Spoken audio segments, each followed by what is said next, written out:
Is starting. Hangouts on air is live. Does that mean we're live? Are we I think live? that might mean, I don't know. I mean, we probably need some kind of, Technical like expertise third somewhere? party verification or something like that. Okay. Well, I say we start talking till we see some people popping in the chat and see if anybody gets a chance to go in here and see. Let me see here. If I can grab the link here, the YouTube page, and as we're talking. So first and foremost, how are you, sir? How are you doing? How's your day? I'm doing well. If you want, I'll share the link and we can try Yeah, and I'm actually literally doing that as you and I were starting the chat. I figured I'll get you talking so while I do some stuff in the background. You know how I do it, All right? right, no, I'll vamp. I'll vamp. So, my daughter had her first ballet recital while I was in Taipei, so that was really exciting. We had Father's Day. I think you took a little time off the internet for Father's Day, and I took a little time off the internet for Father's Day. I think that was Yeah, probably pretty that was a tough refreshing. time, but yeah. And yeah, it's really difficult. People say like, "Oh, we'll just unplug," and you're like, well, "No, it's easier said than done." And then yeah, I'm just up to my eyeballs in review videos that I need to finish because I'm I still like love it. I 6 love videos having behind. when I hear you say you're busy. That's nice, because that means good stuff is coming. Well, I mean, like I finally wrapped up those Galaxy videos. The camera reviews take forever to kind of paste in all of the footage that I want to show off. I'm going to be spending some time with a budget phone. I need to do sort of a long term editorial on my experiences using the Pixel 3a. Hmm. I finally got the OnePlus 7 Pro with almond and gold. So It looks familiar. It looks very familiar. I the don't. Yeah. fancy fashion phone. I think I like the blue better. I mean, the blue is definitely more my speed, but I threw a case on it, so it kind of doesn't matter what it looks like. So Well, you could still see it a little bit from the back. I think those are the yeah, only accent colors that you can you get. get A like little bit just at the just bottom of above the flash, you get like that little blue the little accent, peak. which is pretty sharp. It's just a little, yeah, a little sneak peek as to what you're doing. Yeah, no, it's cool. I mean, so it's been good times in the gadget lab, and we're having fun, so it's good times. Was that Cool. enough Well, vamping? Did we make it? Did we clear it? I think so. I tweeted already about it. It should be already up. Hopefully, some of the guys will start seeing it there. And on my side, as you said, I needed some time off last weekend. It was a tough time. It was weird. I had I want to say okay. I'm going to say this. I had a realization, and it was a realization that what you said was correct. I may not always, as you guys probably know, Juan and I will sit down every once in a while, and we kind of do our therapy sessions. I like to call them therapy sessions because And TK, how does that make you feel? that's exactly how that's how the conversation starts. And it'll usually be a short, intended to be a short. Hey, let's go grab lunch. It ends up being a marathon, and 3 hours later, we're like, crap, I got to go pick up my kid, and things Yeah. like that happen. And but yeah, no, it was something like you said. I'm juggling quite a few things going on with me right now, and a lot of I starting a second channel, the XTA stuff, and as well as my channel, and I have to find a balance. And I'm not at that point where I can say I figured it out yet. I'm still in that figuring it out mode. But Mhm. last Thursday, Friday, it was very, very hard for me to basically continue with everything, and I needed to unplug. So I tried the best that I could to minimize the amount of things popping up on my phones. I even went as far as basically, seriously, I took out a new phone that I haven't used and just logged in with my Gmail and did not Yep. install Hangout, did not install any other services that could Oh, potentially I've pop up I've and give me pulled that trick notification. a couple times too. What And what that was the only way, because there's no way to turn off everything and just have it go back to normal Monday morning kind of thing. yeah, because I just wiped out the Nokia 9 and it Yeah, yeah. only has my Gmail, my personal sort of private family and friends Gmail Yeah, account on no, it. but that's what it is. I kept it very basic, and because very few things usually come to us via email. Most of the stuff now is we're so connected, we're always available. And speaking of connected, so today what I wanted I figured, why not kind of capture some conversations. You've been spending some time with the the S10e, Mhm. and that would be considered the more budget friendly, not to say budget phone, but budget version of the S10 line of devices. And then for me, I've been spending some time with the OnePlus 7, not the Pro as the one you have. I've been using the OnePlus 7 standard one for a video that I was working over for XDA. And I wanted to touch base a little bit on that. I want to talk to also about what's been going on with Pixel lines and specifically with Google this week. This was a kind of an interesting um, it was an interesting development, and it was very interesting to me because when I went to the event in New York last year and we saw the Pixel Slate, it was a form factor that I was very excited about. I wanted to see more, and then there was a lot of buzz going on around it when it first came out. People start getting them. It wasn't necessarily positive buzz, but it was there. And then we get the news this week. So we'll circle back with the Pixel line conversation, as well as maybe we'll sprinkle in a few Pixel 3A conversations, because I think you're also playing with one, as you said. But so the OnePlus 7 or the OnePlus, let's say OnePlus 7 line of devices, because that's the best way to look at it, right? We had two devices announced at the same time back in, was it May? I think early May or mid-May. Yeah. It's not been that long. It's funny that in tech life, it feels like, well, that was a year ago. I know, right? It's like in my mind, I'm thinking, okay, so we're in the middle of June. It's been a few months, right? And it's like, no, dude, it was literally a month, not even 30 days ago, barely 30 days. Tens of days ago. Yeah, no, and we had I was first and foremost, I was really, really, really lucky to be able to go. This was my first event from OnePlus.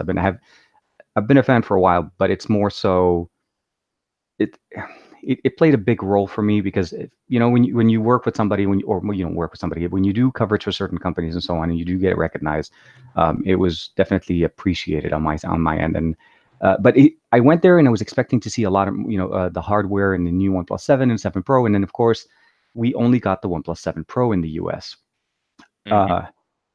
And let me double check. And essentially, I just realized.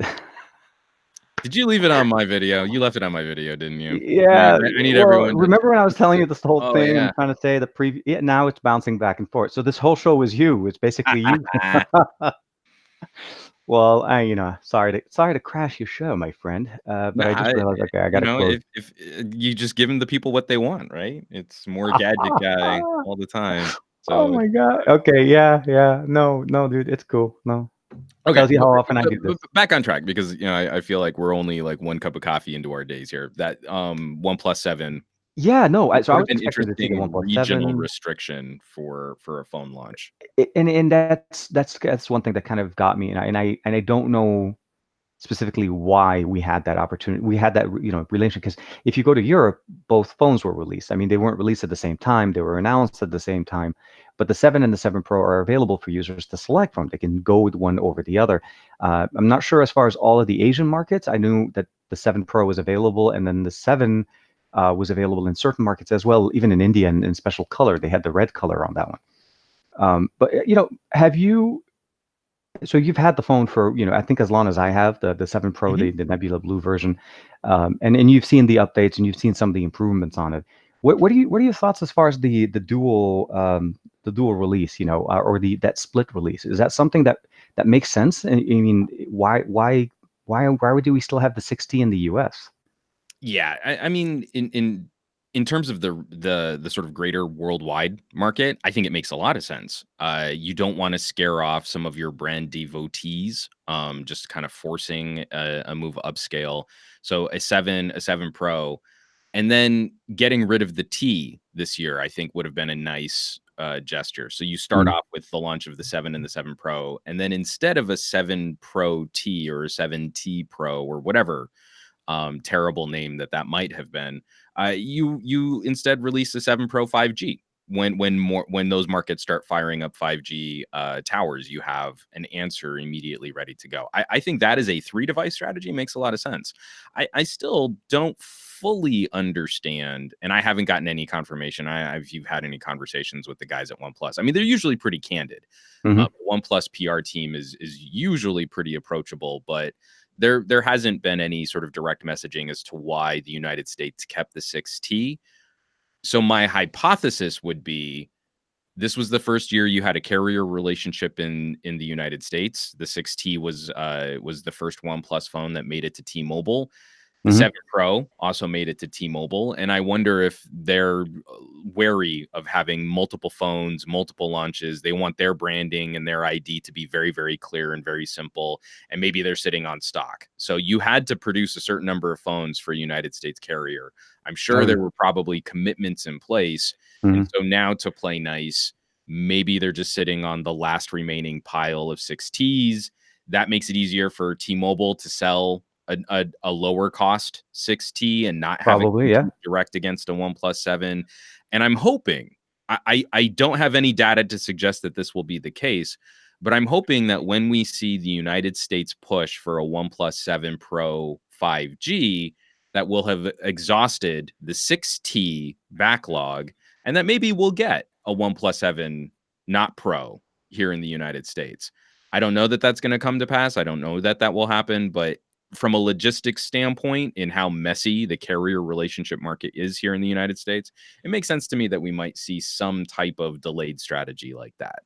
I think that makes sense. The 7, I feel like the 7 has a spot. It has its own merit of why it exists. I realize what the 7 offers. Actually, if you think about it, it's some of the benefits that you get out of the 7 Pro. I mean, the 7 Pro, I really like the 7 Pro, and I said that in my video yesterday. I said, although I appreciate it and I like using it, and I did not feel like I was being held back by using the 7 for a week for the video comparison that I was working on, but I felt like the 7 Pro is what I've been wanting from OnePlus, and they answer that question. The bigger display, the notchless displays is a side benefit there, but it's mostly the 90 hertz, the quad HD stereo speakers are a big thing for me, and stereo speakers are on the 7. So I feel, yeah, they may end up, once the 60 stock kind of dwindles a little bit down, and then they're able to say, okay, well, now we have the successor to the 60, and that'll be the 7T, or maybe they'll rebrand, or because generally the T is never really a new SoC. They go with the same SoC as the first one,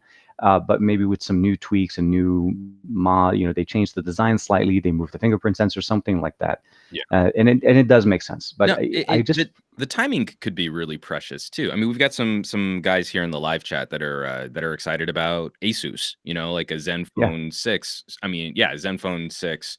It's the 6Z in India. Um, yeah. there's a really compelling argument there for a phone that punches right around the old OnePlus price point. That you could delay that, you could have a OnePlus competitor ready to go for when Zenfone launches later in the summer, right? So the timing on this could play very, very well for OnePlus here in the United States. But again, I'll be very curious to see how all of this wraps up. I like that they've made a move upscale. A lot of manufacturers are looking at moving into mid-range and entry level and struggling with what their brand is doing. Like I think Samsung is a perfect example of a premium brand plateauing, and Hmm. all of their exciting moves are now on their A series. We just got word that they're going to be refreshing A series for North America. And Yeah, starting the out as A50, I think, right? yeah, but I mean, also starting with what is it, the A20 that's going to hit at $200. Like that's where Samsung seems to be putting more of their muscle, even for first world developed 4G to 4G to 5G capable markets. They're looking at making an even bigger push for entry and mid range. So this is a sector that's been exciting. Hmm. OnePlus has kept it exciting, but I think it's going to get even more competitive as we start getting some more of these options. Zenfone 6 versus a OnePlus 7 around $500 could be a very exciting conversation for us to have Oh at my the end of God, the that summer. camera, the back sensor is the main camera on the front. I've been watching what's it called, Josh's videos. I have to remember to say Josh, not Juan. Josh's coverage with that. Mhm. It's just, ha- I mean, and we've seen this Have you before, gone but hands-on with obviously one yet? With the Zenfone? I had a chance to look at it, and I say look at it meaning literally like about maybe a few feet away from it, and I've seen the mechanism, and it felt just basically what it looked like, but didn't really play with it. But as far Mhm. as the concept of using your main sensors, your good cameras, which 90% of us always know that your back sensors are always going to perform much better than whatever you have on the front. Even when the sensors are the same, for some reason the software implementation is never the same. The optics are never the Yeah. exact same. But and hold on, let me double check here, make sure I'm not selecting on one person.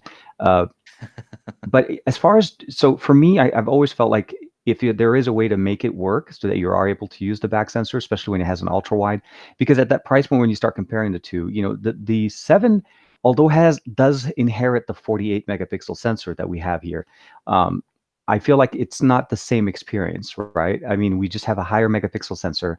We're able to go to 4K 60 frames per second. I think the software still needs to be updated. I feel like we've gone a long way from when it first came out, but I think it's always been the and I do want to say though that I feel like OnePlus for some reason this year, well, not just this year, but with this generation of devices, the 7 and the 7 Pro, they're paying a lot more attention on camera performance. And I've seen the last few updates, it focus on camera improvements. So I'm hoping they continue that. But I feel like the Zenfone especially the Zenfone 6 right now, is just out of the box does that and does it really well. And even the UI has been basically toned down. It's not as much, too much. I would say skin heavy. You know what I Yeah, mean? A lot of Zen UI optimization has done to been it. brought way down. I mean, that was I think the last one I spent any significant time with was a Zenfone 4, and it's a totally capable device. You could get a great hardware for a great price, Mhm. but I've never been a fan of some of these crazier, more extreme skins, where it takes you back to sort of our, like the worst and darkest days of TouchWiz and some of HTC's, heavier augmentations. Oh man, yeah. No, I. So first thing is that is something I'm definitely will be picking up. So my goal is to, as soon as I'm done with whatever I'm working on right now, I do want to transition over to the Zenfone 6. It's just as far as I know, the only place I'm finding it is on Newegg, and it's an import from I think from Asia, and Yeah, it's quite a bit over. so I because I shared it. I mean, if you go to like on YouTube where you go to not stories, what's the other thing? Like the YouTube community tab. Oh I yeah. I shared that Asus currently has a contest, which is only for North America and Canada, I believe, which is crazy because usually a company like Asus is a bit more international. Hmm. But Exactly. I've got the link posted there, and you can click on that. And the contest wraps, I think, in like 24 days. This podcast not sponsored by Asus, I'm sure. Not sponsored. Um, right, but because that contest wraps in about a month, I'm assuming that's when we'll start to see the push into North American markets Yeah. for Zenfone. Because it's already out in India. It's already out. Where else did it launch? I want to say in Asia. It's not just it's There's because mostly Asian markets, right? yeah, it's basically, I think their home territory. They would release it obviously to their main customers, and it went into the news about the whole they couldn't release it as the Zenfone 6 in India. That was the Mhm. whole article. I think I read Big that, Z, and they yeah. had to change the name. So I mean, I got to play with it at Computex. I spent a little time. I spent a lot of time at the Asus booths. There were two separate staging areas for Asus, and then they had their own like press event that we covered with Newegg.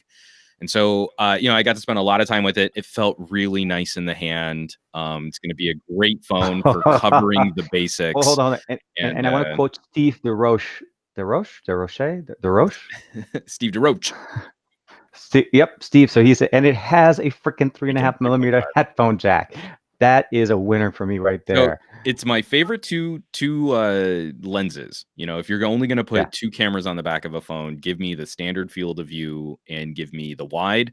I'm very excited with this 48 megapixel camera sensor, and with it flipping out and still maintaining the same camera UI when it's in selfie mode Mhm. as to when it's on the back, with It's the not. ability to plug in microphones to that 3.5 millimeter jack. I'm tentatively very excited for this to be one of those great content creator platforms, because you also have Yeah. that stupid large battery. So when you're shooting a bunch in 5,000, my field, friend. It's you've not got enough 10,000. horsepower to yeah, Yeah. exactly.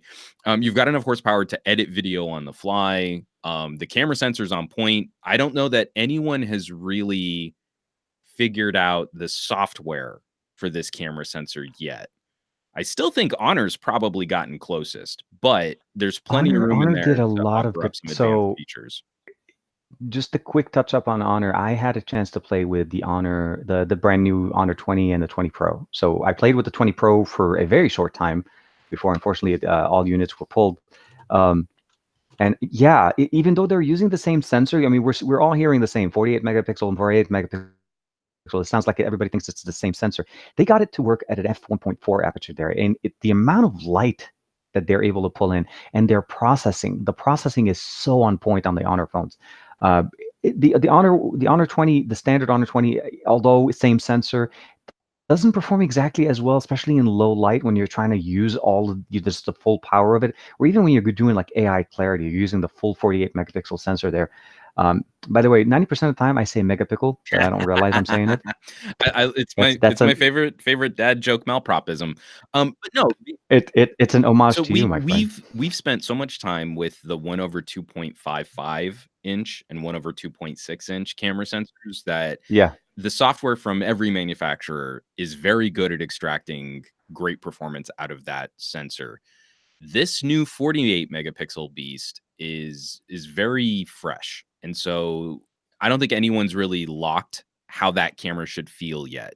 Like I yeah, think Samsung took an early lead with the last generation of image sensor sizes. And yeah. No, if that's you're right. They kept it at the 12. well, and if your phone didn't vaguely feel kind of Samsung-y, then you were compared up against a Galaxy S7 and you were going to fail. Yeah. Here, it's a wide open field. Honor has a very specific version, a very specific feel for how this camera should perform. OnePlus, I think, has been struggling to extract all of the performance that we should expect out of the sensor. So there's a perfect opportunity for Asus to come in and surprise us. Oh man, yeah. There's a great opportunity for any manufacturer to come in with this hardware and shake things up a little bit because I don't think we'll see it from LG, and maybe not even early next year. We might slow play a G9 with the current hardware that we already have, just because it's so well understood. It might not be until second half next year that LG makes that switch. Samsung has their own strategies on smaller pixel size, higher pixel density sensors. They'll Yeah. probably do their own sensor for their upcoming phones. So there's a huge opportunity for Asus to make a play, and then also appropriately target different demographics where this doesn't feel like just the all-rounder cover the basics phone, even though it's like only we're $30, $20 off of a Pixel 3a XL. Yeah, just a little bit more. Yeah. Yeah, I would still say there's probably good reasons to recommend different devices depending on the consumer that you're trying to target there. But this whole segment heats up fast, and if they can make the better play for content creation, you've got a ton of power on tap, you've got a ton of battery capacity on tap, and excuse me, you're composing your shots off of the exact same sensors regardless of whether or not you're in selfie mode. That could be And really it's not being hindered. That's a big thing. Changing the UI or changing the expectation just because it's facing forward yeah. doesn't change just by that's what And kills me because we have it like even on the Honor 20, there's a 32 megapixel sensor in the front here, yeah, and we're not using it to its full potential. We're capped at 1080p. yeah. I feel like it's and they always boost about it, which I love that they put in much bigger, better sensors. And Mhm. by the way, selfies are definitely much, much better. And before I get too sidetracked, because I just realized I want to say first and foremost, thank you to Vincent Papino. Hopefully, I'm saying the name correctly. And then Steve DeRoche. I think I got it right. I think he spelled it out for me. DeRush. DeRoche. DeRush. Oh no, that was you. I want to say thanks first to Yeah, both of you guys for the super don't say chat that right how I there. spelled it out. And Sabaho right there. Oh, dude, yeah, he caught up on the Sabaho. I forgot to say Sabaho, everybody, as it is morning here. Um, I I do feel like they've done better with the software implementation. I just wish that they would give us more, even if it is 4K at 30, even if it is 1440p, give us a little bit more from the front-facing sensor than just capping it at what the base level is. I mean, even Samsung at least gives us 4K. Yeah, but and getting back to where we sort of started, because we were kind of trying to Yeah, divvy up the OnePlus talking points. I'll be very yeah, curious to see how performance in the hand feels because I've now been spending so much time on OnePlus hardware where there's a fluidity and there's a performance expectation from these Snapdragon 855s. It was a talking point in my Galaxy S10 video that I recently put out, this longer term look at the S10e, where this is screamer hardware. It's arguably one of the most powerful devices of the year, and it doesn't feel like it. It really doesn't hold up to less expensive devices that that offer a more fluid and a tangibly snappier performance. And it's also like I've got the Android Q developer preview on Hmm. this phone, and it's just like so disappointing to you know, like I do not want to spend any time with this because it's so slow now, and knowing like how fast this phone feels. So again, I'm not sure where Asus will fall on that line because you know, maybe you've got this content creation argument locked, but in your daily operations and you're surfing the web and you're using some social media and you take the couple odd snapshots here and there, that's that's a strong play to still recommend maybe a OnePlus 7, not a OnePlus 7 Pro, but a OnePlus 7 over what Asus might deliver. Again, all of that feel starts to become very important as we're starting to talk about this $500 to $700 window, this $200 window right there. It's an exciting margin, or actually kind of bracket, to be in, because it's right around where a lot of people are still comfortable to basically get into a new device, but that don't necessarily want to go for the top of the line. And I would say not necessarily top of the line. I think it's just maybe main brand names.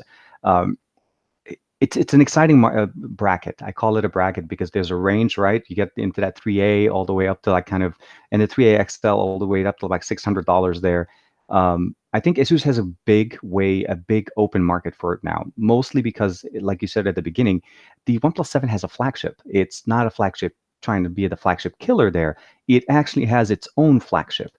So for me, I think the 7 Pro is where all of the chips are being put on, and I'm like, when I got the 7, I felt like I was getting some kind of the last remnants of something, and I hope it's not. I hope it does carry over, and we do see a successor to the 7 and another one. Keep a line of basically running the premium and a mid-tier version of devices, as opposed to having the T later in the year, like you were talking. And then for me, I want to see more updates. I want to see better tuning. I've seen the processing that we have on, and if I can grab the right phone, I hate it when I do these things. Yeah, I've got what, 1, 2, 3, 4, 5, 6, Man, where is it? 7, 8. Oh, here we are. I So only have 8 phones on the desk right now, so it's pretty clean. that's actually pretty clean. Yeah, that's not bad. So I've been playing around with the Oppo Reno 10 times zoom, Mhm, and the the software processing on that, because it has very similar optics to what we have on the OnePlus 7 Pro. mhm. Uh, it's just like very nice, and it's on point. Oppo has been great with their hardware, and especially with their software.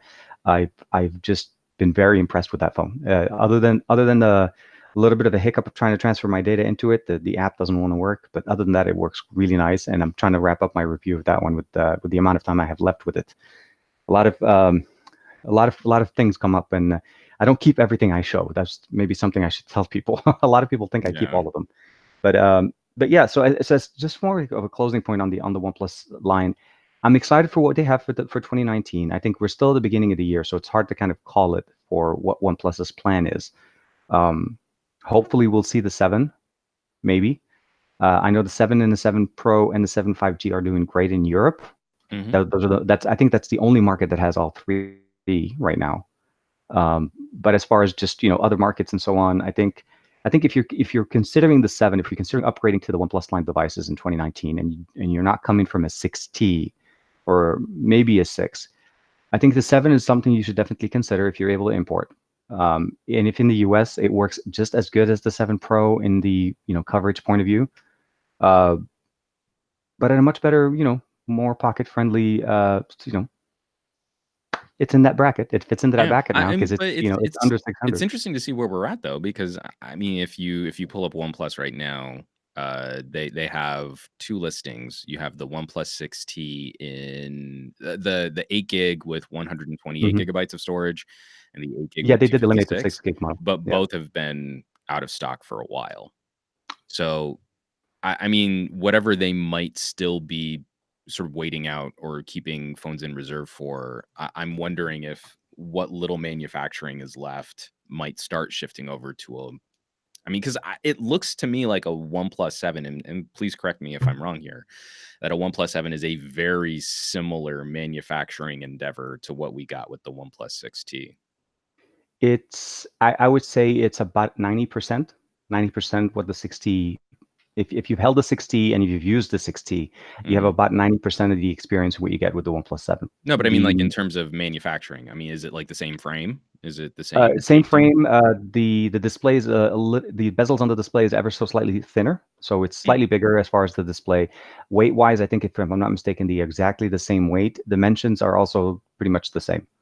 Okay. Although I've tried cases on them, initially it looked like the cases would be fine, but it seemed like the placement of the They're power button just doesn't different enough. exactly. Yeah. Yeah, ever so well. They also changed the size of the notification slider toggle. They shrunk it down, so like when they do those little tweaks on the car, Mhm. the year after year, it's the same shape, it's the same size, but they changed the placement of something just enough for you to need that. But for me, what I liked about it is the UFS 3.0. The internal storage has been upgraded. It's a much way better upgrade than what we got before. And then basically, the other thing as far as the stereo speakers, I've been modding and rooting OnePlus devices for years to get a somewhat of a half-baked hack into a stereo speaker-ish Right, experience. sort of a dual mono speaker Yeah, yeah, thing. yeah. It totally not natively supported, no Dolby, nothing, all of that stuff. So for me, it's always been kind of like I've been trying to get the device to do what I wanted to do it, and now that they've implemented it and it actually works amazingly well, I like it. And those are the things. If anything, if I had a 16 in my pocket, I would sell my 60 to buy the 7 just for those two: faster internal storage and stereo speakers, because I watch a lot of content on my phone. So although I use headphones and I do use other accessories, I do enjoy the fact that I'm able to put the phone down when I'm doing some stuff and I play the speakers Mhm. and I turn it up. I want to be able to enjoy that, Yeah. and it's amazing. It's really nice. So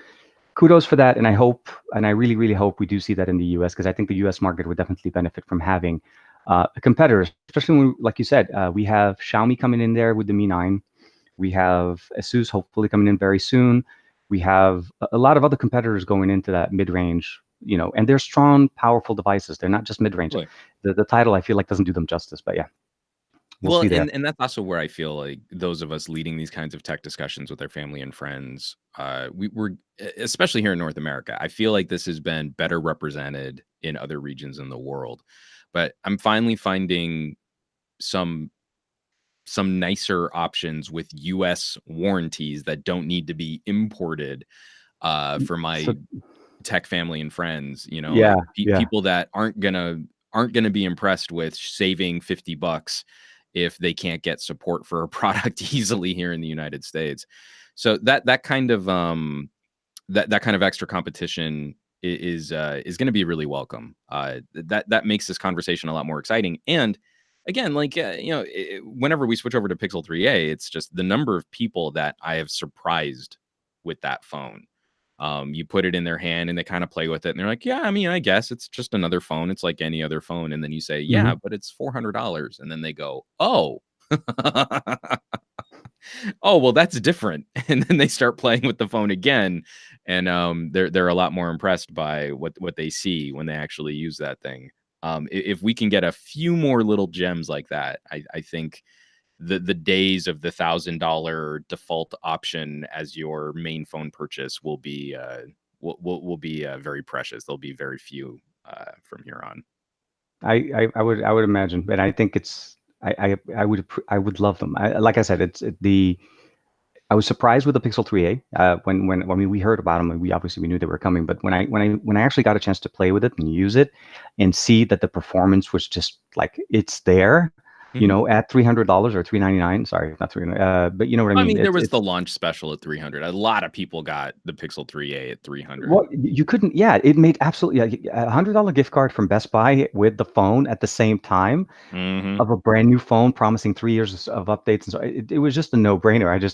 For me, it's kind of like what they did with the Nokia 9, right? They had like $100 off at launch to kind of entice people to look into it. But I think there's a precedence here as well, is that they didn't come out specifically only on Verizon that we've had them in the past. They came out on all carriers. So you had T-Mobile, you had Verizon, you had other carriers, and I think Metro PCS was in there as well. And that just opens up the opportunity. You're no longer limited, because people for some reason think Pixel devices are Verizon devices. They're not. Mhm. They're just exclusive through Verizon because they're the only carrier that decided that say, hey, we'll use them in the US or we'll have them in our I showroom. I wonder how much that really hurt though. You know? Initially, it's kind of like the Droid conversation, right? If we go back, Yeah. if we go back a little bit, I think there was a big misunderstanding of the word droid. Hmm. Everybody assumed Android was a droid. So you say, "Hey, I have an Android." Oh, you have a droid. Are you on Verizon? They got that branding so well, and I think they had that market similar with Pixel. In the market, if you had to go check it out right now in the store and you never saw an ad from Google and you don't follow anything on the tech market, Verizon was where it was at. So Yeah, and yeah, for the most of most those part, ad dollars went into like co-branded commercials for it, Verizon and for Google. Yeah, exactly, I and it guess that makes was sense. yeah, yeah, that was my only thing. And so for me, when I saw the 3A line go in as you can pick it up on T-Mobile, and then T-Mobile was pushing it out as well. It wasn't just that you'd go to, I think was it Des on Twitter, on social, you see them talking about it. That's a big push, and it's the right price point. And I feel like if we just continue with that, we'll have the 3, the 4, and the 4A. You'll have an option. I think a lot of people want mid-rangers, and it's hard. I keep wanting to call it. It makes it sound like mid-range is a bad term. It's not a bad term. It's just a price point if you think about it, because you're Yeah, getting a well, lot of and bang for your that's buck. that's also one of those games that we used to play. People would freak out on me if I called OnePlus a mid-ranger. I'm like, "Oh no, it's a premium upscale mid-range flagship from a budget brand. That's what it is." And you're like, I'm not gonna play this adjective game. I'm looking at a price spectrum of phones that are somewhat usable from $100 to like $700, and it's in the Yeah, middle. So a OnePlus 5 is a mid-ranger. Now I think what's going to be interesting is how well can we maintain a reason for a healthy and vibrant ecosystem of phones like $800 plus. yeah. Because I feel like the games Samsung plays, I don't think they're good for the long-term health of the premium phone market, where a handful of savvy shoppers will probably do some type of trade-in or some type of like BOGO Hmm. limited time deal with the carrier. But then a good swath, and I would say a majority of the consumers going to get this phone from carriers are going to be locked into like 30 months at $30. Like that's a crazy long time to pay for a phone, and you're going to pay full retail at like $900 for this phone. I don't feel that's sustainable. It makes you feel good, like you got a good deal, but really that phone's only worth 650, $700. It's not really worth nine. Um, yeah, the psychology on that is going to be very, very critical. And it's going to face pressure from phones that are increasingly going to be picking up mind share. OnePlus is now top 5 in Yeah, the United yeah, that States. So exactly. they've already hurdled a significant barrier to break into the top 5. The Pixel 3a is the top selling phone on Amazon right now, and that's not That was without another a great full. partnership. That was another Yeah. one too. They, like I said, they did it correctly with the 3A. The 3 and the 3XL would have benefited a lot having these type of partnerships. But yeah, the Hmm. 3A and the 3A XL, hands down.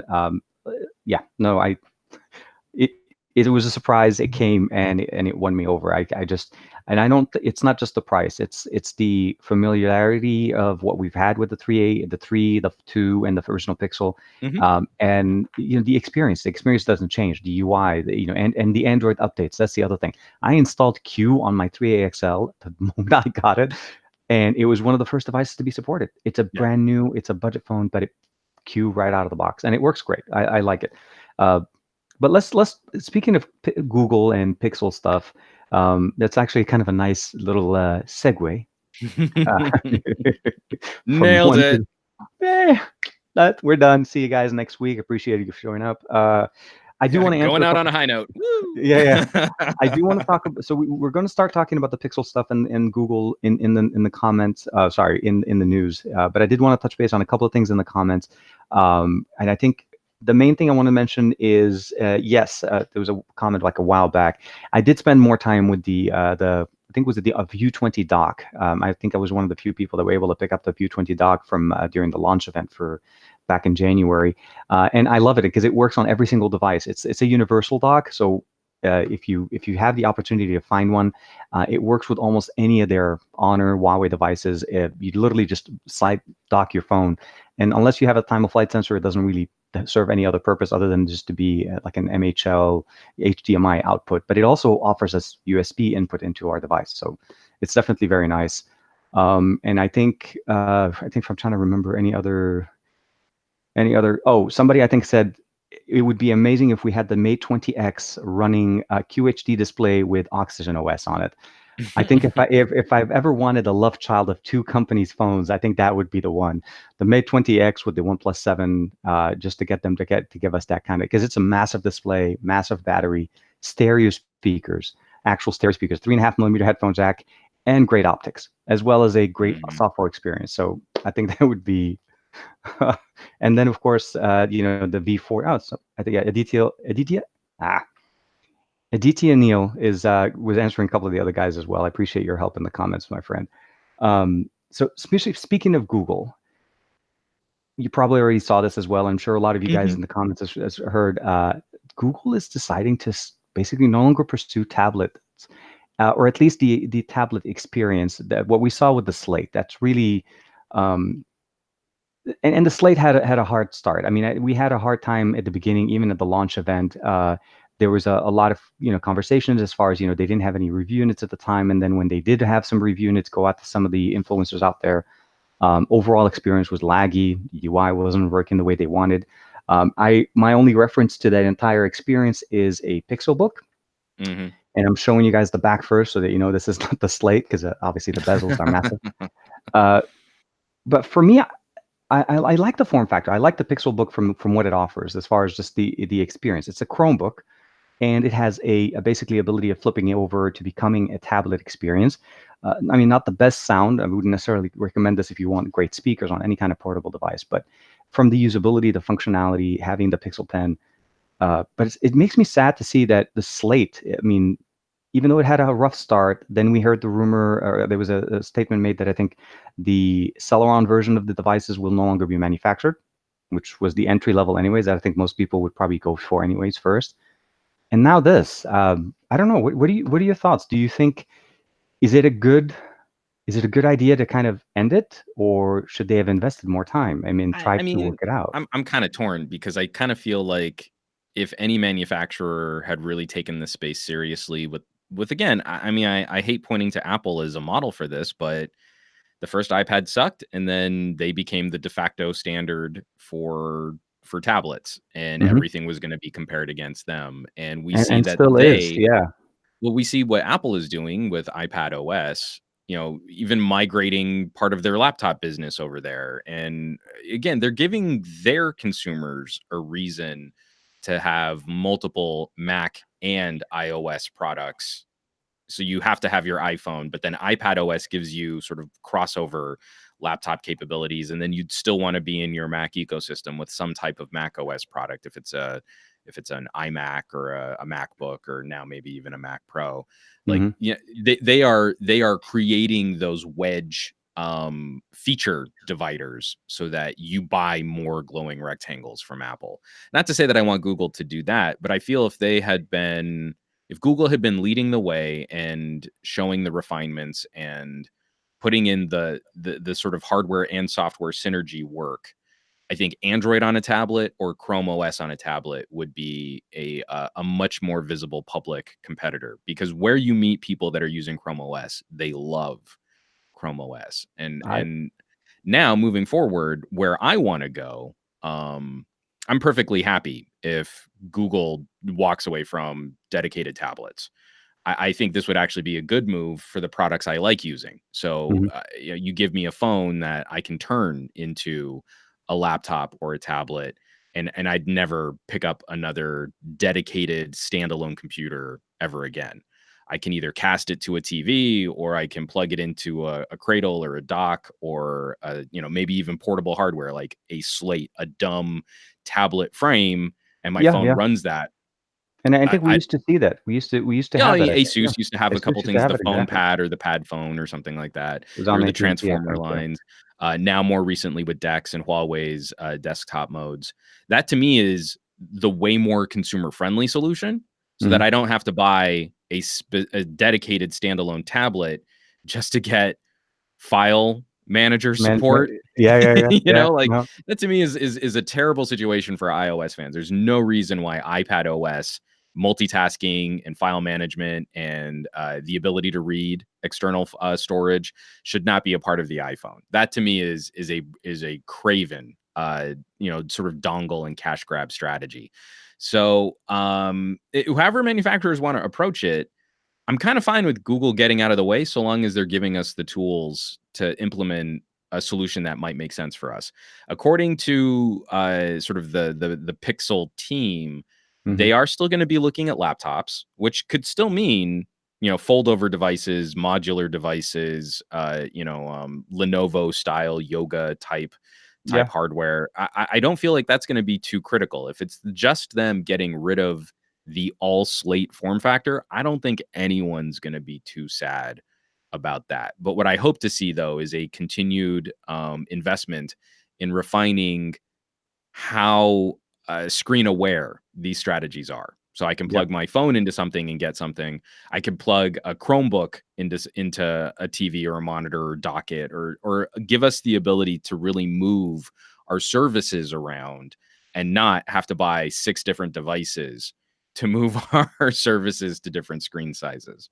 They've tried to do some of that with at least Android Q, so that we don't have anything really on the available to public, unless you're testing out any kind of the betas, or and even then the implementation of desktop mode within Yeah, Android Q. desktop mode locks on the OnePlus 7 right now. Yeah, and well, so Android Q in general is not, it's not 100% on OnePlus. For some reason, like OnePlus, I think still run, even though they released their first and second release of the software, but I Mhm. think they may still be working with the first and second versions of the betas that we have, or maybe even the alpha.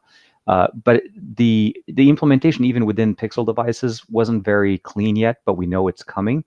And I think when you Well, said and about the whole, were there any Pixels that supported proper HDMI out, or could you only cast desktop mode I to like think a Chromecast? you could cast using the Google Home application to a Chromecast.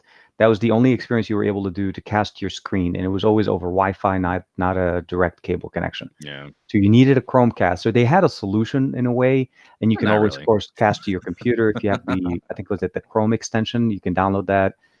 But I But mean, like the reason why this stuff gets really exciting is because you got to play with the next dock, right? yes, so that The next laptop. I was trying to lead Yeah. us into the next dock.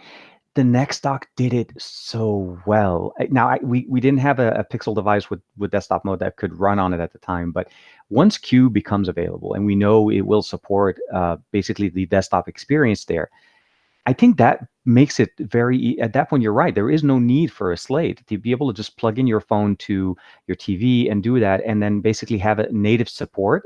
Because we've always had to rely on third party, like you said. Dex is a by far, I feel like, the best experience as far I as being I in the kind of like UI. Huawei's better. Well, but Huawei works a little bit different. Huawei is the best as far as casting and usability.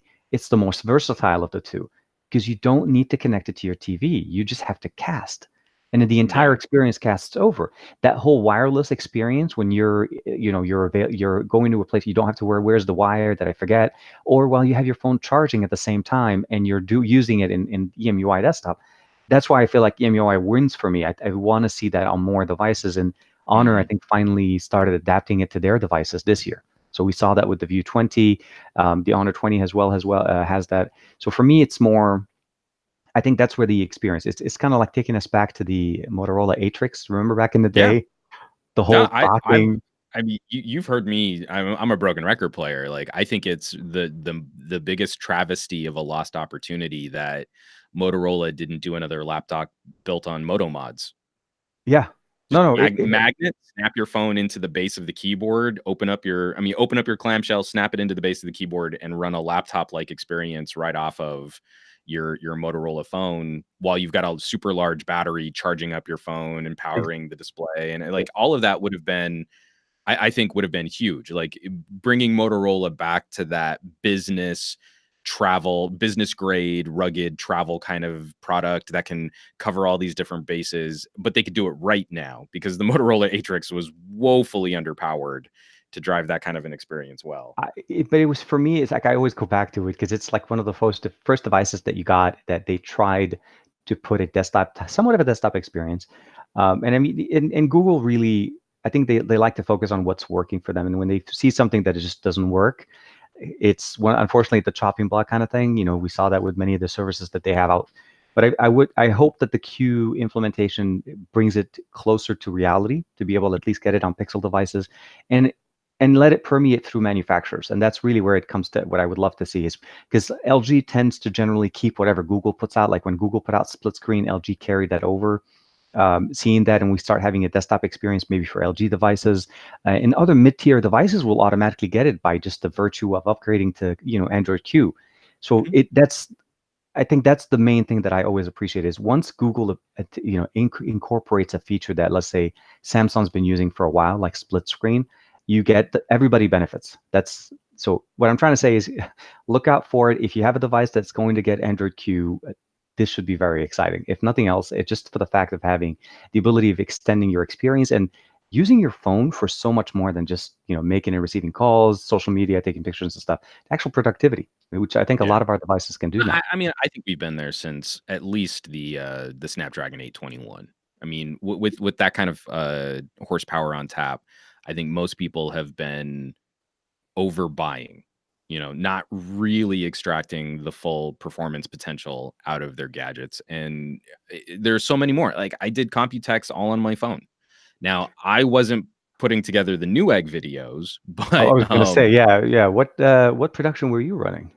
but doing daily vlogs and all of my social media and all of my communication and shooting all of my vacation. And I also do sort of I was shooting about 2 or 3 videos a day for my daughter, and some of them I would cut up and edit, and most of them I would just kind of do straight in one take and send them off. But I mean, like, she got a full tour of the Taipei 101, like a private daddy daughter, let's go up. Oh my gosh, it's so high. Look, we're taller than the clouds, like all of that, all of that was handled from a phone. I didn't do anything on a laptop anymore. So writing scripts and editing, I had to punch up an invoice on a spreadsheet. I mean, all of these things that you think of as being sort of your business concerns in traveling with some type of mobile device. And I just recently, I'm wrapping up sort of a long-term review, but also an editorial on the state of Huawei with my MateBook 13. Mm-hmm. I really need to put together like a video editing benchmark, because the tests that I run right now, the if you were to render off of the one phone I don't have immediately in front of me, my LG G8, the G8 is one of the slower Snapdragon 855 phones. I think LG is very gun shy about operating at the upper thermal limit after the Okay. G4. Yeah. But I mean, it's a crazy powerful phone. That phone renders UHD video in my limited benchmark. And when you compare data rates, it renders UHD video about 8 times faster than what my MateBook 13 can put out. And the MateBook 13 has a pretty decent 8th gen Intel with the little NVIDIA MX150. Okay. And So it's you the got, yeah, proper yes, you higher got the, yeah. wattage Mm-hmm. MX150. So it is a Exactly. dedicated GPU. It's just not a crazy GPU. Why would I travel with that? If I could also just plug my phone into like a laptop cradle, my phone is faster, more focused, more powerful, gets a better battery life. Like all of those things. It's got a dedicated LTE connection. I don't have to worry about having a separate $5 charge per month on my cell phone plan just to connect another device to use the Exactly. same data.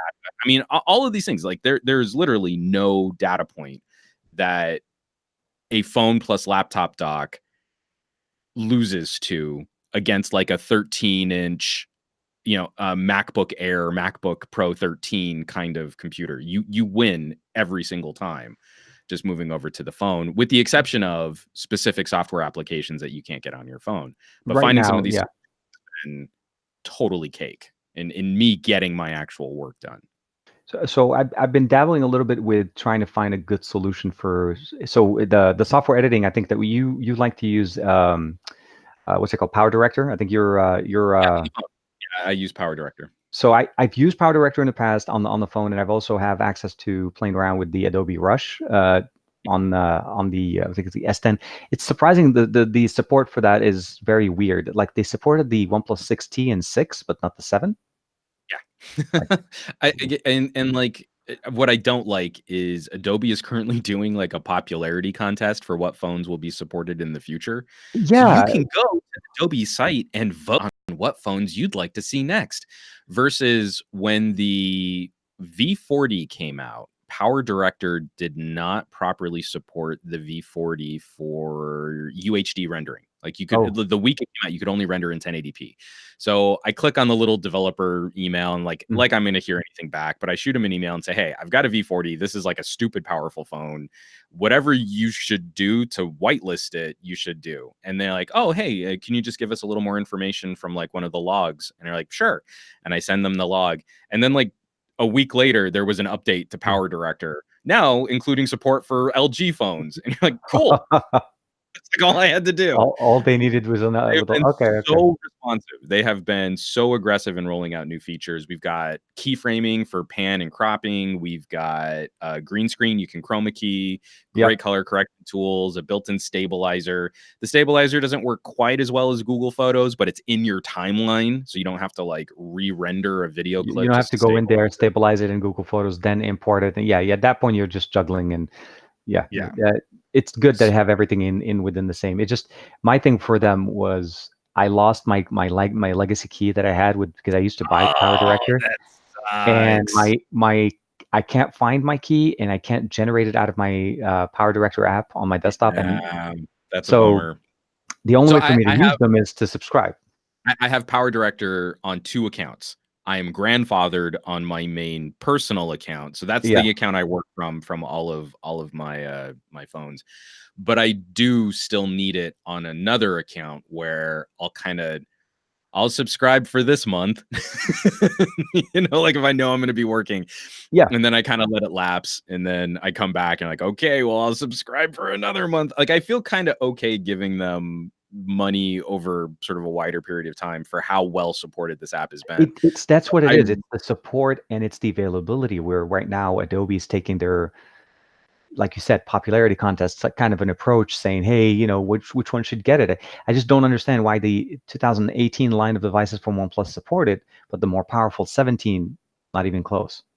And I'm sure they can bring in the APK. Like, well, how much time we really want to spend with our developers and costs and blah blah blah. And like that's not really how mobile works, or at least it shouldn't be. Especially when it's not the same manufacturer and they're all running Oxygen OS. It's not like we're talking Oxygen OS versus One UI versus LG or whatever. Either way, what I was trying to shoot for essentially is to say is I think Power Director of all the suites that we have currently on our mobile devices has evolved the best. As far as just using on a mobile device. And like you said, with all the functionalities that you were listing, it really makes it that you don't need to bring your laptop on a trip. You could literally do everything that you want, as long as you're not trying to do any kind of crazy, you know, After Effects or whatever stuff. You're keeping it straight on point, you know, and then you're able to still do some chroma key and some functionality stabilizations, and then it really works. And I think the LG line of devices have always had great microphones, which really makes me feel like, and especially audio input, when you have the ability of plugging in an audio source, like I think what you did, I forgot the name of it, the Comica wireless lav system. The what is it? The WS60s. And again, we're talking a pair of wireless lavs at $240 that perform way better than I was expecting them to. Exactly, especially when you go to conferences or you go to areas where there's going to be other people using, you know, 2.4 gigahertz wireless lav solutions. Yeah, I know. Like Rode was saying, like, oh, well, we found some solutions for signal jumping. And you're like, you know what? Kudos, and I'm sure it's very techy, but anything in the 2.4 gig space right now is just going to be very difficult. Try to go and try to use something with Bluetooth on it. So good luck with that. Yeah, when you're saturated for Wi-Fi and Bluetooth and other 2.4 gig signals just all around you. No, definitely. And I loved your coverage of Taipei, by the way. I watched your daily vlogs just to see how things were going. So I could see the enjoyment in your eyes, which is really cool. I always appreciate seeing some of your content, and definitely when you know, Taipei was new for you, and I've never been to Taipei, so I've always wanted to, and hopefully that was a fun trip. Yeah, maybe next year we'll do it together, man. We'll just, you know, it's one of those I've always been covering JC, man. Let's just vote that now. Taipei 2020. No, it's one of those, like, I've just been Olympics trade shows in such lean teams. It would be nice to have like a partner in crime, because even when we did like CES this year, Newegg split us up. So like I couldn't even cover the show with Trisha. You're like, this would be so much more fun if we could like Yeah, kind of you want that interpersonal. converse. Yeah, Yeah, exactly. We do FaceTime all the time. We do talking head, and and I think that's why I always enjoy having conversations with you, because it's the you don't know exactly how the conversation is going to go. You have an idea of where you want it to go, but the reality it just all over the place. And and the guys in the comments are just amazing. I mean, you have a lot of a lot of the guys that usually I always talk to whenever I'm watching your morning shows, which by the way, if you're watching this and you haven't had an opportunity to check out, every Monday around 9 o'clock, I already put his social information in the description below for the video, but please make sure to check out Juan Carlos's show. He has his own podcast. It goes on every morning. He covers it's basically more of an inclusive and personal touch into how tech, certain politics going on and how things are going around for the week before. And it goes, and it's a nice listen. And if you don't catch it right live, I think you also put it as a podcast, right?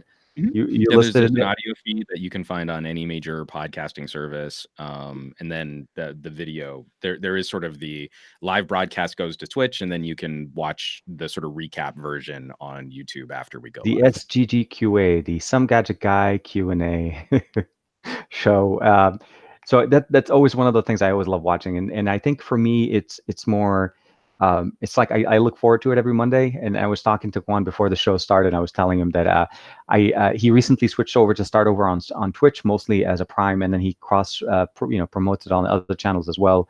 And I need to figure out a way to go grab the feed directly off of I think it was a Periscope at this point, Well, because I think Periscope's for me work. you're joining a small group of people. Just these are the teething pains when you try and move platforms. Like, I mean, we're doing this on YouTube, and I don't want to. I love the community that we both seem to share Yeah. here on YouTube. But for those of us that have had complaints about how YouTube operates or how they do business with their content creators, it doesn't help if you're just going to complain and then still just do everything exactly the same way using YouTube. So for me, it was I really want to kind of live what I preach or live what I'm cranky about. And so some of those teething pains, like you were having issues because Twitch is blocked when you want to stream it at work. Yeah, so And my day job, unfortunately, because Twitch is known for being obviously a gaming platform, although streamers and other people that do live streams also go on Twitch, Mhm. just mostly because of the amount of adaptation. A lot of people use the service. And I think I just, like I told you, I caught one of your tweets and I only had the Twitch link. And I think for me, I now know I'll just jump over on Periscope, because I know I have access to Periscope. That Yeah, works. so it's again, I wanted to find opportunities to kind of spread the wealth. So Yeah. you can catch it on Mixer. I think if you find me personally on Facebook, I can't stream it directly to a page, but I can share a link from my personal Facebook to my Facebook page, and you can watch it on Facebook if that's something that you want to do too. But it was about finding other opportunities for sort of spreading the stuff out. And I think again, in trying to maintain the conversation, where even only in my second week of doing that broadcast, like the audience has been really, really receptive and very supportive. I feel like this is the right time to show Yeah. you don't have to equate content creator success with only being popular on YouTube. And so No, no, this was an opportunity to start diversifying that and making and making a play towards other things. The long-term goal is I kind of set it for myself, maybe the end of 2021, 2022, somewhere in there, is trying to devise a content strategy where I could just walk away from YouTube, where I'm still putting out videos and I'm still engaging with the community and we're still sharing stuff on social media, but it's hosted on other platforms, and it's maybe even like an archive.org solution where Mhm. it doesn't matter, because right now I'm bringing people to these videos. There is some search, but a lot of this is really my network of friends on Twitter and through the Patreon that I run Yeah. and things like that. And so if I wanted to, it wouldn't be much of a hit to walk away from YouTube entirely. What little ad revenue I still get there, what little discovery I still have there, really isn't enough to keep me trying to jump through hoops and trying to figure out the YouTube popularity algorithm. And every time I have to do a wacky face thumbnail, a little part of my soul dies. So if I need to walk away, probably could. And speaking of walking away, I just want to do a quick shout out to Fat Produce at Fat Produce, of course. Is like, if you guys, you and TK, ever decide to go to Smoke Signal, the route of just going to Smoke Signals, we'll follow you right there. So Thanks, it's Andrew. it's the community that you have. Yeah, Andrew Wallace right there. It's an amazing community, and that's one thing I always appreciate. And that's why, like, when I join the show and I'm watching you and I'm following, I always appreciate it because it's like hanging out with friends.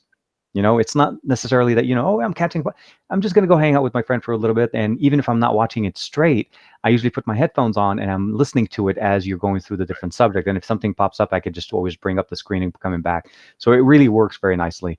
But I don't want to take too much of your time. I know a lot of the things going on your end. Before we wrap this up, though, I feel like there is one very important question in the live chat that Yeah, I saw it. I didn't know how to answer it. I didn't know how to asking if answer it. there are any swap challenges coming in. I don't Because know, man. I feel don't like know. I don't know. we had designs on We had doing design. Yeah, we talked about it. G8 versus Galaxy crossover shortly after the G8 came out. And I Yeah. think just for both of us, we got off schedule for our own personal coverage. It took me way longer to go Galaxy S10 than I had anticipated. And I don't know, have you even had a chance to spend some time with the G8? No. So what I originally had, I think our original plan was, so I was hoping that I was going to get the G8 from Verizon. So Verizon contacted me and I said, hey, would it be possible for me to get a G8 for review?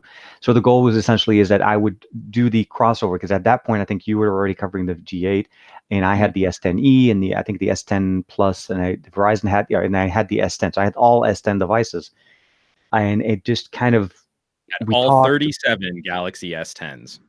Yes, I wanted to make sure they get the entire Galaxy, right? Did you want to Full just Galaxy get part of it? experience. Yeah, And if it I'm only gonna get the costs as much experience, as like a Hyundai Sonata. yeah, I wanted everything. Yeah, and then I think what happened is that LG said that, Verizon said there was a high demand for the review units that they had, and then something happened with the PR company. Short answer, things came up. The OnePlus came out, and then there was the Honor 20 came up. So as you know, the whole pile of things kind of build up. But I do want to fix that. I do want to say, maybe I'll leave it up to what you guys would think. Let me know in the comments below. What would you like to see as a comparison? And I hope you guys kind of know roughly what we have. And I say that mostly because anything I have is usually online. I always put it up. Right. I don't really keep things secret. But we need to do that. I think what we did last time with the P20 Pro and with the G7, I think was a really good. I loved that competition. It was fun. It was organic. Yeah. It was just nice to just, like, how do you not like my phone kind of conversation, right? What's wrong with you, Juan, that not understand that the P20 Pro is the best thing since sliced bread? I I just did mean, not. until you shoot video or listen to music, sure. Then obviously you're not. but that was the thing. But That was, average consumers don't do things with their phones. I find myself surprisingly, though, over years of using, I find it that I value more the camera for photography than videography on a phone. And I tend to take because most of the time I carry two phones anyways. I tend to kind of off balance my performance. So I'll make sure that one performs really good in video when I do want to take that nice video and that nice stabilized good video and good audio on it. But 90% of the time, the Mate 20 Pro hasn't. Like, I'm still surprised that I'm carrying this phone. I thought I would have moved on. Yeah. I don't know why. No, I mean, that's just it, though. It's like one of those things where you thought you were going to walk away, but I mean, it's pretty clear. I mean, like, why you're still holding on to that phone. And it's the same thing why I keep coming back to an LG, Yeah. even though their software support strategy makes me want to shove my face through drywall. I really wish they would just, like, hire somebody new. But Andrew has two suggestions here, and I don't know, maybe like leave additional comments or hit us up on social media. But maybe a mid-ranger swap or a mid-ranger versus an older flagship. That's not a bad idea. That's not a bad idea, because I do have a few of the flagships from 2018, and that's not a bad idea. Yeah, a challenge. Can a flagship from last year, hold up? Maybe we should try to do that, because I have, let's say, even the S10, not the S10. That's wake up, TK. I think I have the S7, the S7 Edge, the S7 Plus, S7 Plus. No, It would, well, I mean, probably be it would the have to be Edge. the. I'm sorry, not the S7. I said S7. I meant S9. The S9 Plus. I mean, that may be something to, maybe that head to head with your favorite device of 20. Maybe what, the LG V40? That could be fun. No, I Because mean, because I would say we'd probably want to do something current, you know, well, like a current mid ranger. We've got some ideas to so, chew on so there. I I would think love like to whatever exchange I would like. Since I haven't actually had a chance to play with the G8. I know G8 is not exactly the, I know the V50 is coming out now, and a lot of people are going to start talking about the V50. yeah. But I feel like the G8 still holds its own merit. It has its own characteristics, and I Mhm. personally have not played with it once. Like, I've No, seen you with it, and I I haven't think gotten my hands on it yet. The yeah, V50 is no, still I meant the G8. So the oh, G8 the for G8. me, outside of when we were having was it coffee that day or whatever, we were sitting down together, we talked, and I would love to be able to do whatever swap on my end with that, because I think that still holds up. I think it's basically LG's offering outside of the 5G model, or the the V50 or the 5G model. Yeah, that's also going to be available in limited. I don't think everybody's carrying that version right now, right? I think Mhm. it's Sprint, not Sprint. Yeah, no, Sprint, is it? Sprint launched. They set up first in Austin. I Yeah, mean, and like we're I want to say talking Verizon as well. I saw somewhere from LG. Verizon. So this is what's so frustrating. Again, LG is the king of confusing launch strategies where it's not even like LG launched the V50 in Texas. It launched it in like 3 cities in Texas. And now I think Verizon is, now that their Sprint is up with their exclusivity, like they got Mhm. I think they got a 1 month, we're gonna launch 5G first in this one city block area of Austin. Now that that's up, I think the V50 will start showing up on Verizon. But again, I think their PR strategy is still like, we're not going to give out review units until You're in the 5G is in market. your area. And you're like, Exactly. okay, cool. By the time you start talking about this phone, we'll be into G9 No, or and whatever. that's going to be because the S10 Plus, the S10 5G has had the same limitation as well. It wasn't Yeah. available in all the markets. You couldn't get it. So I would say, I can go buy one, and I'm debating whether or not that's going to be the end of the year phone purchase. If I'm going to try and get an iPhone, I don't know that I'm going to try and get an iPhone this year. I sat out Samsung last year. I might sit out Apple this year. mhm. Um, but I don't know. I mean, this end of the year strategy is looking very confusing. The phone I'm most excited for is the Asus. We're not going to have a strong Huawei presence while we figure out all of this political nonsense. Yeah, I Um, was looking for, I had high hopes for the Mate 30, but yes, I know Yeah. it's Well, and again, with a refresh to the Kirin, the Mate has always been the phone for me. The yeah, P series are cool. Like you get some interesting improvements and some fun camera tricks that then I get very excited to see when the they Mate. show up on the Mate. Yeah, and Andrew Wallace would definitely support us both on this one. Yeah, he's a big Mate fan, and I think he just recently jumped on the P series, the P20 Pro. Yeah, he had to sell it though. Well, yeah, no, well, So right now, if I remember correctly, right now I think Andrew Wallace, our buddy, our pal, who was on Mate 9 and then P20, is now, I think, only using an Xperia XZ1 compact.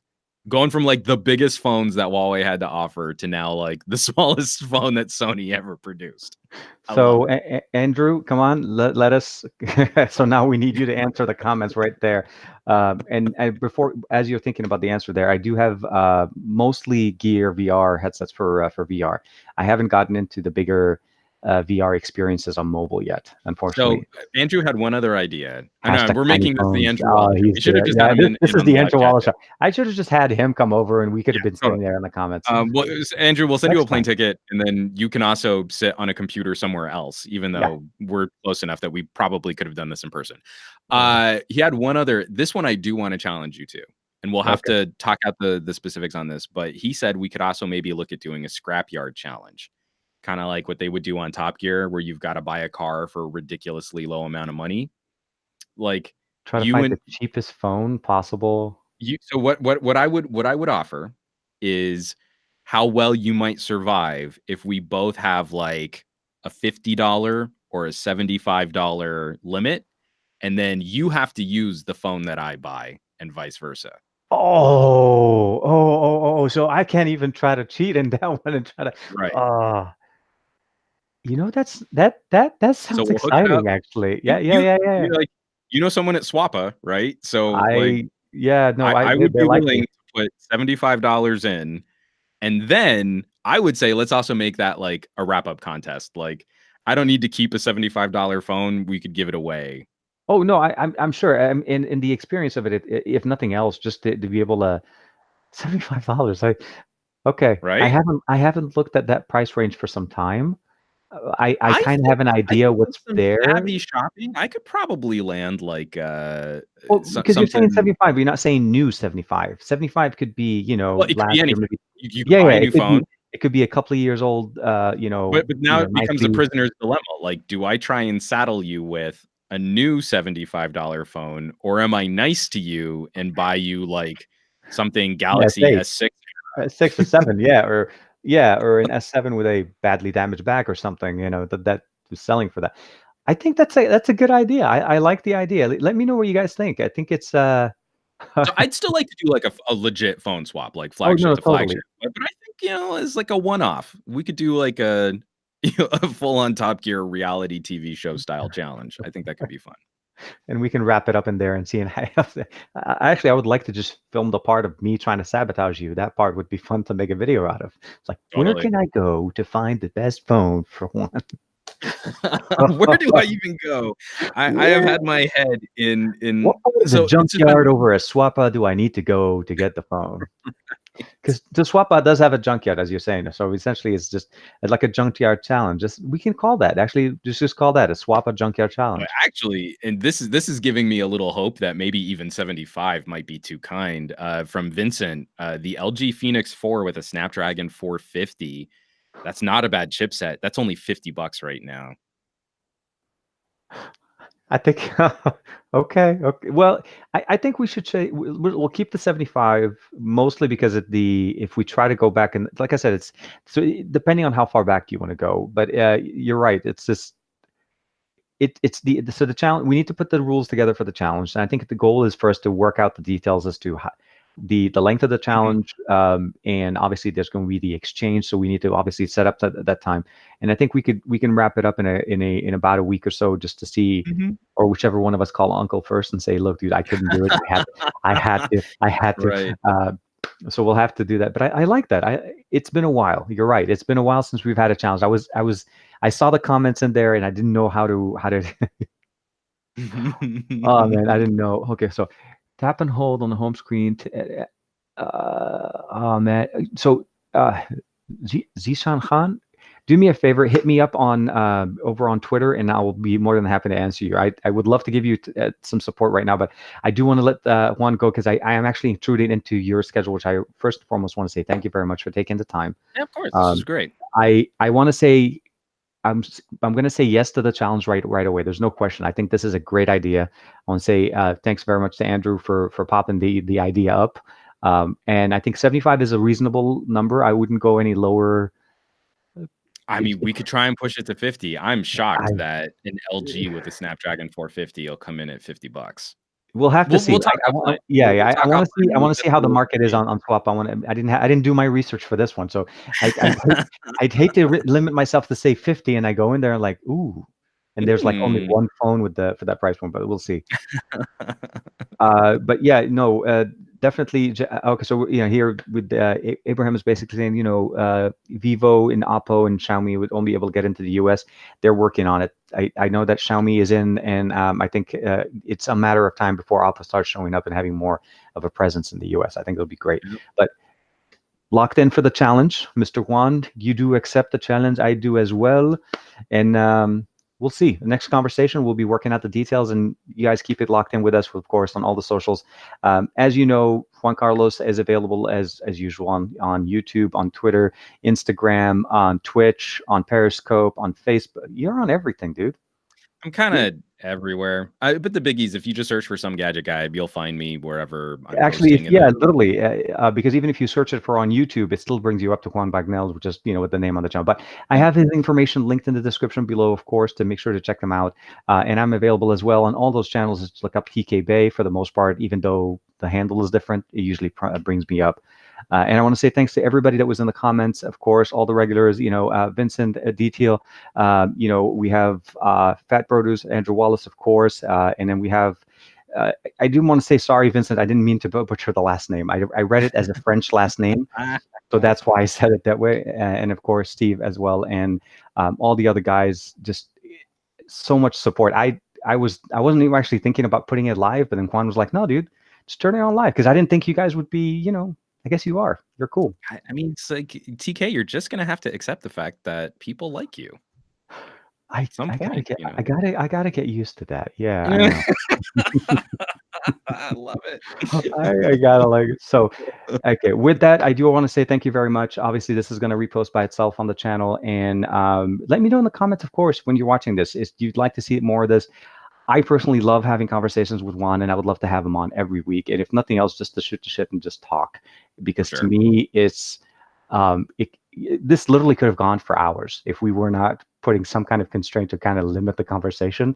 That generally goes for 3 to 4 hours. So Oh yeah, you're getting like the at some point we feelings, will have to do our lunch chat just because, like, man, if you guys want to stick around for like a 4 hour right? watching us shove food in our face and talk about life and stuff, we could satisfy that too if you wanted Yeah. to. Well, hopefully we'll see how it goes with the next one. But again, thank you very much for your time. Thank you everybody for showing up, and we will see you guys in the next episode, next show. I would say not episode. This one's the first of many. Hopefully, spill it with TK and Juan Carlos or JC. I'll see you guys in the next time. Bam.